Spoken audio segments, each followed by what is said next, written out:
There are a few items that everyone should have in their home, things like WD-40 and duct tape. Well, for this video, we're going to cover an additional item that I also think should be considered a mandatory item, and that's a tin of Bag Balm. This is basically the Swiss Army knife for skin products. It has a wide variety of uses that I think warrants it being considered in the same category as WD-40 and duct tape.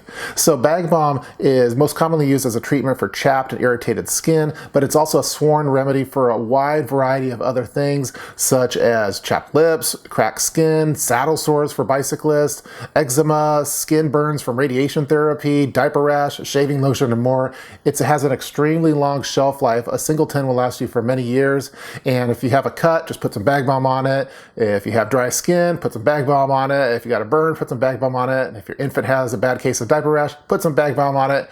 This thing could do a lot of different things. It costs around $7, and it's basically a miracle product that is probably the best multi-purpose ointment on the market today. So for this video, we're going to cover all things related to Bag Balm. Let's get started. It was originally designed in 1899 to soothe irritation on cow udders after milking. So according to Bag Balm lore, dairy farmers' wives noticed how smooth that their spouse's fingers and hands were after using it on cows' udders and started using it in the home instead of just on cows. So it was invented in an area of the US state of Vermont called the Northeast Kingdom. So according to the company, rumors started flying around about a miracle ointment for chafed and cracked cow udders that was invented by a pharmacist in Wells River, Vermont. A farmer named John L. Norris heard about this miracle substance and rode his horse 30 miles from Lyndonville to see it for himself. After using it, he scraped together all of his pennies to buy the formula from the pharmacist and all the rights to market it as well. John Norris later hired a product designer to create the distinctive green tin that features a cow's head and Vermont's indigenous red clover on the cover. So the ointment eventually started being used not only for cow udders, but also for other applications in the home and in the field. For example, it was used by Allied troops in World War II to protect their weapons from rust. It was used at Ground Zero in New York after 9/11 for the paws of cadaver-sniffing dogs, and has also been used by American troops in the wars in Iraq and Afghanistan. Needless to say, it has been an invaluable staple to many homes for over a century. There are 4 simple ingredients listed on the tin for Bag Balm that have no added colors or fragrances. And the 4 items are 8-hydroquoxylene sulfate, petrolatum, lanolin, and paraffin wax. So let's talk about each one of those ingredients in detail to discuss what they do for Bag Balm. 8-hydroxyquinolene sulfate is a preservative and organic compound. It's a derivative of quinoline and exhibits antiseptic, disinfectant, and pesticide properties, functioning as a transcription inhibitor.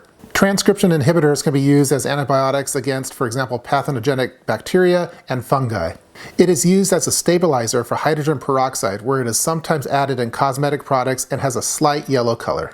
Petrolatum, aka petroleum jelly, is used as a moisturizer with Bag Balm. It's a byproduct of petroleum refining. With a melting point close to body temperature, petrolatum softens upon application and forms a water-repellent film around the applied area, which creates a barrier against the evaporation of the skin's natural moisture and foreign particles or microorganisms that may cause infection.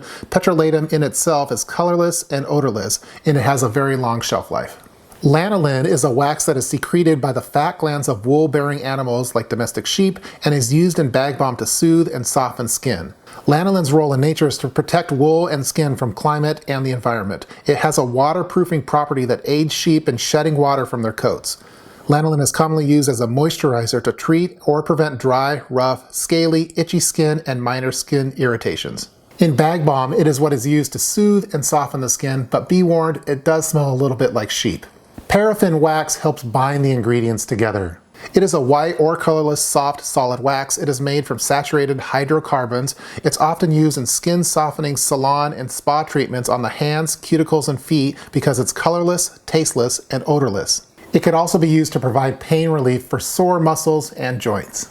As the ingredients in Bag Balm begin to age, the product will slowly start to darken in color to a brown caramel look. This is a natural occurrence and is not cause for alarm. It's still safe to use and remains effective. It's best to store Bag Balm in a cool, dry place. It has kind of a distinct medicinal smell to it though.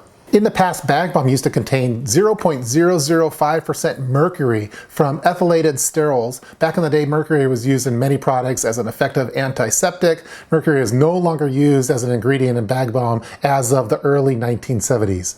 So if you happen to have a 45-year-old can of Bag Balm still laying around, it's probably best to replace it with a new one. The Vermont manufacturing plant is inspected annually by the U.S. Food and Drug Administration, although the product itself is marketed for use by animals and not for humans, so that's one thing to keep in mind. Now let's talk about some of the many uses of Bag Balm. So again, most commonly it's used for chapped or irritated skin. It's also used by bicyclists for saddle sore. It's also used as a treatment for eczema, skin burns from radiation therapy, zits, diaper rash, bed sores, firearm shell casing lubrication to make it easier to reload. It's sometimes used as a shaving lotion to avoid razor burns. Some people even use it for squeaky bed springs. It helps prevent rust on firearms.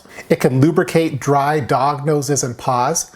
It's a blood stopper for finger pricks while sewing. It can be used as a bloody nose stopper, also used on calluses. Since it has petroleum jelly, it could be used like Vaseline for a fire starter when soaking it with cotton balls. I like using it for promoting the healing of minor cuts and abrasions of the skin. Once a wound has been cleaned, Bag Balm also creates a protective coating that helps keep wounds cleaned while they are healing. It can be used with bandages. It keeps bandages from sticking to a wound as it scabs, so you do not pull the scab off while changing the bandage, which is really nice. It can be used for cracked feet and heels. A lot of people like coating their hands or feet with the stuff at night, put on a pair of gloves or socks and go to bed. You do this for a couple days in a row and it will make your hands and feet feel very soft. That's going to do it for this video featuring Bag Balm. I hope that you guys enjoyed watching it. I'm sure that many of you know a lot more uses of Bag Balm, so please leave your comments below in the comment section regarding this video and some other uses of Bag Balm that you use in your home. I feel that it's a miracle ointment that everyone should have at least 1 tin of. I prefer to own 3 of the 10-ounce tins and also include the 1-ounce versions in my various EDC and emergency evacuation backpacks. I provided a link in the description box below if you'd like to order a couple cans from Amazon.